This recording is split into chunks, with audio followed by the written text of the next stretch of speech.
CM Revanth రెడ్డిపై MLA KP Vivekananda fire అయ్యారు. Paradise నుంచి మేడ్చల్ వరకు మెట్రో సాధనే తమ లక్ష్యమన్నారు. రియల్ ఎస్టేట్ బ్రోకర్ గా పనిచేస్తూ మూసీ పరివాహక ప్రాంతాన్ని బడాబాబులకు కట్టబెట్టే ప్రయత్నం చేస్తున్నారన్నారు. తెలంగాణను రియల్ ఎస్టేట్ కోణంలో ఆలోచించి నట్టేటా ముంచుతున్నాడని ఎద్దేవా చేశారు. తన జీవిత కాలంలో ఇలాంటి అసమర్థ అనుభవం లేని సీఎంని ఎక్కడా చూడలేదని ఆయన విమర్శించారు. మేడ్చల్ పట్టణ మెట్రో రైల్ సాధన సమితి ఆధ్వర్యంలో జీడిమెట్ల విలేజ్ లో ఏర్పాటు చేసిన ధర్నాలో ఆయన పాల్గొన్నారు.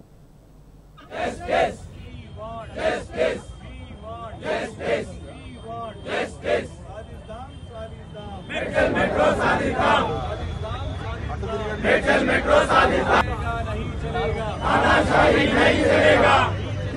नहीं चलेगा! तानाशाही नहीं चलेगा! Justice! Justice! Justice! Justice! Justice! नहीं चलेगा! तानाशाही नहीं चलेगा! మరి కుత్బుల్లాపూర్ నియోజకవర్గ పరిధిలో మేడ్చల్ మెట్రో రైల్ సాధన సమితిగా మరి స్వచ్ఛందంగా ఇక్కడ ఉన్నటువంటి ప్రజలు మరి సంక్షేమ సంఘం నాయకులందరూ కూడా ముందుకు వచ్చి ఇక్కడ ఉత్తర ప్రాంతానికి హైదరాబాద్ నగరం ఉత్తర ప్రాంతానికి తీవ్రంగా అన్యాయం జరుగుతూ ఉందని చెప్పేసి వారే స్వచ్ఛందంగా అందరూ కూడా మేడ్చల్ ప్రాంతానికి మేడ్చల్ రూట్ లో మెట్రో రైలు సాధించి తీరుతామని చెప్పేసి మరి పెద్ద ఎత్తున ఆందోళన కార్యక్రమాన్ని గత సంవత్సరం కాలం నుండి చేస్తా ఉన్నారు.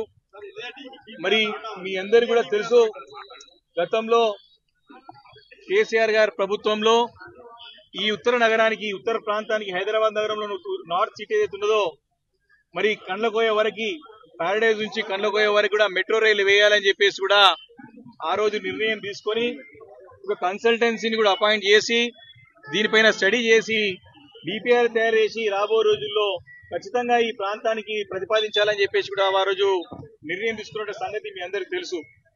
కానీ కాంగ్రెస్ ప్రభుత్వం వచ్చిన తర్వాత ఎలాంటి ఆలోచన లేకుండా ఎలాంటి అధ్యయనం లేకుండా ఇక్కడ ఈ యొక్క మెట్రో రైలు గురించి ఎలాంటి మరి ప్రతిపాదనలు కూడా ఉన్న ప్రతిపాదనలు కూడా అన్ని కూడా రద్దు చేసి మరి ఇంత పెద్ద మహానగరాన్ని విస్మరించి తన ఊహానగరం ఏదైతే ఉన్నదో ఫోర్త్ సిటీ అని చెప్పుకుంటా ఉన్నారో ఈ యొక్క మహానగరాన్ని వదిలిపెట్టి తన ఊహానగరానికి మెట్రో రైలు తీసుకెళ్తా అంటే ఇక్కడ ప్రజలందరూ కూడా ఆగ్రహంతో రగిలిపోతా ఉన్నారు.